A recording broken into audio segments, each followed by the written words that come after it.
কথা। এবং এইরকম স্বপ্নই আসলে সিনেমাকে নিয়ে আমরা দেখি এবং সেই জায়গায় যাওয়ার জন্য আমাদের যতটুকু করণীয়, যে শাকিল ভাই এখানে আছেন, রাফি ছিল বা রাফি চলে গেল, এখন নিশ্চয়ই আপনাদের মাধ্যমে বলতেই পারি সারা দেশের মানুষকে যে আমরা যে বড় কিছু করার চেষ্টা করছি, দেশের দর্শক যদি আমাদের সাথে থাকেন, এর চাইতে আরো বড় কিছু আমরা করতে পারবো। আজকে যখন 3:45-এর টিকিট কাটার জন্য অনেকে হলে এসেছিলেন, এখানে কাউন্টারে টিকিট পাননি, যারা প্রি বুক করে এসেছিলেন তারা টিকিট পেয়েছেন।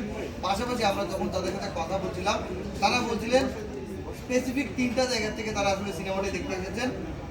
একটা দর্শক শ্রেণী এসেছেন চঞ্চল চৌধুরীকে দেখার জন্য, একটা দর্শক শ্রেণী এসেছেন শাকিব খানকে দেখার জন্য, আরেকটা দর্শক শ্রেণী এসেছেন রায়হান রাফির ছবি দেখার জন্য।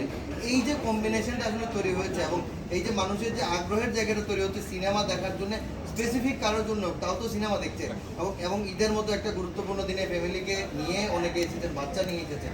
এইটাকে আসলে সামনের দিনে আসলে বাংলা চলচ্চিত্রের যে নতুন জাগরণের কথা বলছি, সেটাকে আসলে আরো সামনের দিকে এটা আমি আমার মনে হয় যে এই ভূমিকাটা অনেক কার্যকরী একটা ভূমিকা। আগে কতটুকু ছিল বা মাঝখানে একেবারেই ছিল না যে একসঙ্গে স্ক্রিন শেয়ার করা, প্রত্যেকেরই যার যার ফ্যান্স ফলোয়ার আছে।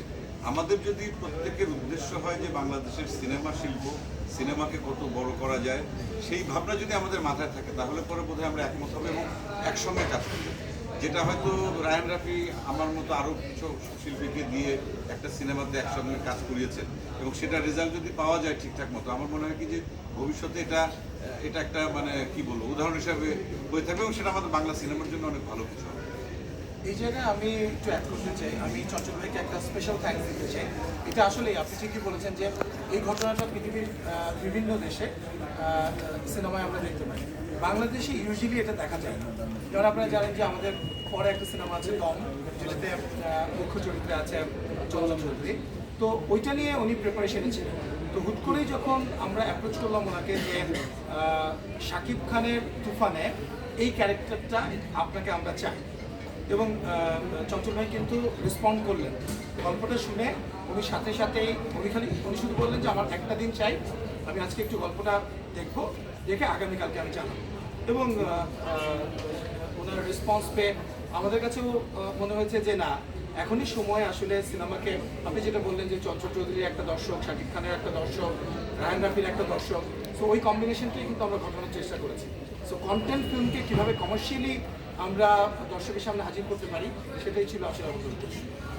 ভাইয়ার কাছে কি জানতে সিনেমা যখন সামনে আসে একটা মহল কিন্তু সবসময় জমিয়ে রাখতে চায়, মানে এই ব্যাপারটা একটু আপনি এটা এখন হয় কি যে ভালো কাজের পিছনে সবসময় কিছু মানুষ থাকে, আর কিছু মানুষের অভ্যাসও আছে, মানে এটা বাঙালির একটা বৈশিষ্ট্যও বটে। যে কোনো কাজের কি বলবো বিভিন্ন ধরনের কি বলে সমালোচনা করা, এটা একটা আমাদের রক্তের একটা বৈশিষ্ট্য।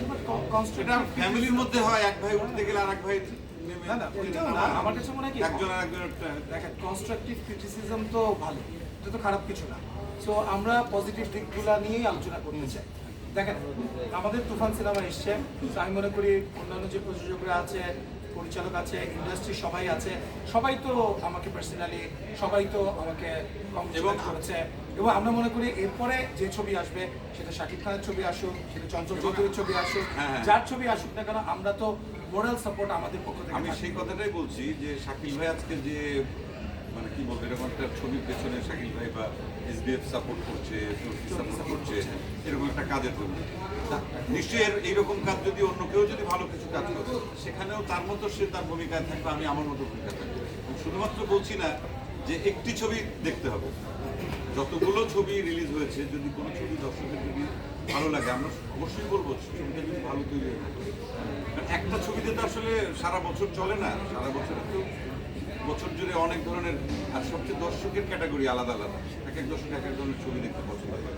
আমরা সব দর্শককে যদি এক জায়গায় আনতে চাই তাহলে আসলে সবাইকে একসাথে এক হয়ে কাজ করতে হবে।